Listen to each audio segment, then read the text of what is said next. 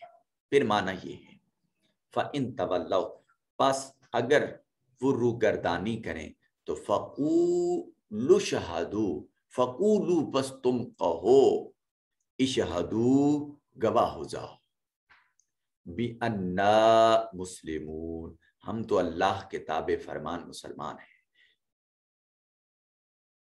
پھر اگر وہ روگردانی، یعنی اہل کتاب سے آپ نے یہ کہا، اب اہل کتاب آپ کی بات کو نہیں مانتے، تو اب آپ ان سے کہیے کہ اب آپ ہماری بات تو مان نہیں رہے، لیکن ہماری بات پر تم گواہ تو ہو جانا کہ ہم نے تمہیں دعوت دین دی تھی، دعوت حق دی تھی، اور ہم خود اس دعوت کی پیروی کرنے والے ہیں۔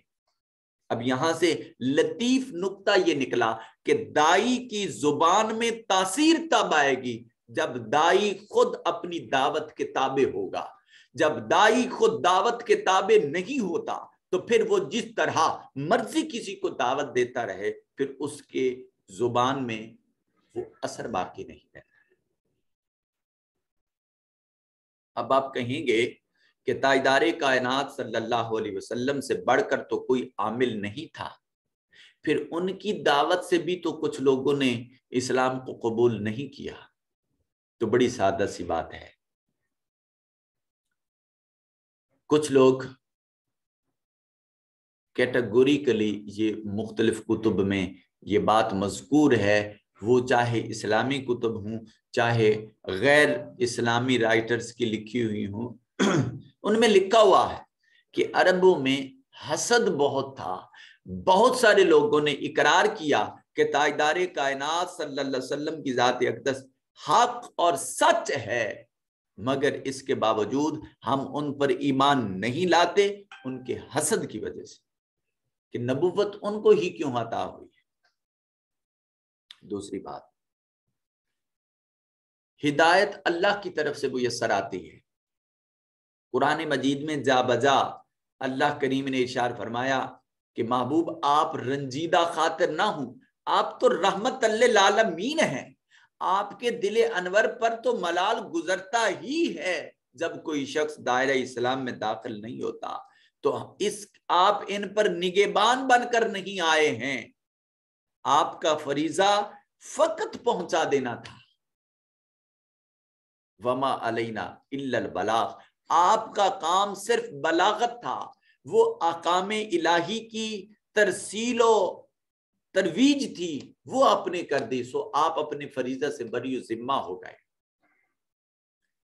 پھر یہ ہدایت کا تسلسل اور ہدایت کا حصول کب بند ہوتا ہے؟ جب ہم اپنی ضد، اپنی ہٹ دھرمی سے احکام الہی کی طرف رجوع نہیں کرتے، بار بار دعوت پر کان نہیں دھرتے، بار بار دعوت بر کو، نیکی کی دعوت کو ریجیکٹ کر دیتے ہیں۔ اس ریجیکشن کے عمل کی وجہ سے ہمارے دل، آنکھ، کان اور زبان پر مہر لگا دی جاتی ہے، اور جب بار بار خدا کے حکم کی طرف آنے سے روح گردانی کرتے ہیں، پھر جب مہر لگ جاتی ہے، پھر وقت کا پیغمبر بھی دعوت دے تب بھی دل پر اثر نہیں ہوتا۔ اللہ اکبر۔ پھر اگر وہ روح گردانی کریں تو کہہ دو کہ گواہ ہو جاؤ کہ ہم تو اللہ کے تابع فرمان مسلمان ہیں۔ یا اہل الکتاب، اے اہل کتاب، لما، کیوں، تو حاجونا، تم جھگڑا کرتے ہو، فی ابراہیم، سیدنا ابراہیم علیہ السلام کے بارے میں، وما، اور جو انزلت، اتاری گئی، التورات والانجیل، تورات اور انجیل، اور حالانکہ تورات اور انجیل تو نازل ہی ان کے بعد کی گئی ہے، الا من بعد، مگر ہاں ان کے بعد، افلا تعقلون، کیا تمہیں عقل نہیں؟ اہل کتاب حضرت ابراہیم علیہ السلام کے بارے میں جھگڑا کرتے تھے. یہودی انہیں کہتے تھے کہ وہ ہمارے مکتبہ فکر سے تعلق رکھتے تھے اور وہ یہودی تھے. نصرانیوں نے کہا کہ نہیں، وہ ہمارے مکتبہ فکر سے تعلق رکھتے تھے اور وہ نصرانی تھے. اللہ پاک ارشاد فرماتے ہیں کہ یہ دونوں دعوے اپنی اپنی مقام پر لائے کے اعتبار اس لیے نہیں ہیں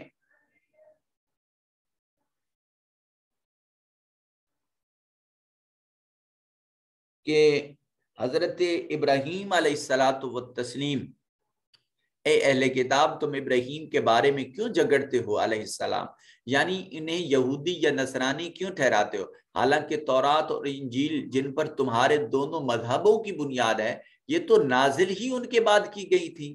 تو جب تورات اور انجیل ابراہیم علیہ التحیۃ والتسلیم خلیل اللہ کے آنے تشریف لانے کے بعد ان کا زمانہ آیا اور یہ نازل ہوئی، تو پھر یہ ان ابراہیم علیہ السلام کے بعد جب یہ کتابیں اترنی ہیں تو یہ ان کتابیں کیسے ہو سکتے ہیں؟ افلا تعقلون، کیا تمہیں عقل نہیں ہے؟ کوئی عقل والی بات کرو. ایک چیز کسی کے گزر جانے کے بعد آ رہی ہے تو وہ اس کتابیں کیسے ہو سکتا ہے؟ تو یہاں یہودیوں اور نصرانیوں دونوں کے عقائد کا رد کیا گیا ہے. آج کے لیے یہ دو آیات کافی ہیں. 20 لوگوں نے کلاس لی ہے میرے سمیت، تو آپ میں سے کوئی شخص اس کی کر لے، حاضری لے لے. عبداللہ ہے، عبداللہ پہ نہیں ہے. تو آج چونکہ یہ پروگرامز کی وجہ سے کچھ گلا بھی ساتھ نہیں دے رہا، تو یہ 2 آیات انہی پر آج اکتفا کرتے ہیں. انشاءاللہ زندگی نے وفا کی تو ہم نیکسٹ لیکچر میں اس کو مکمل کرنے کی کوشش کریں گے. اللہ رب العزت ہم سب کا حامی و ناصر ہو اور قرآن مجید فرقان حمید کو سمجھنے اور عمل کرنے کی توفیق نصیب فرمائے. اللہ تعالیٰ آپ کو خوشیوں سے ہمیشہ سلامت رکھے، آپ کے ذوق میں اور آپ کی محبت میں اضافہ رکھے. اللہ تعالیٰ آپ کو آپ کے پورے خاندان سمیت رب کائنات آپ کو ہمیشہ اپنی حفظ و امان میں رکھے. والسلام علیکم ورحمۃ اللہ تعالیٰ وبرکاتہ.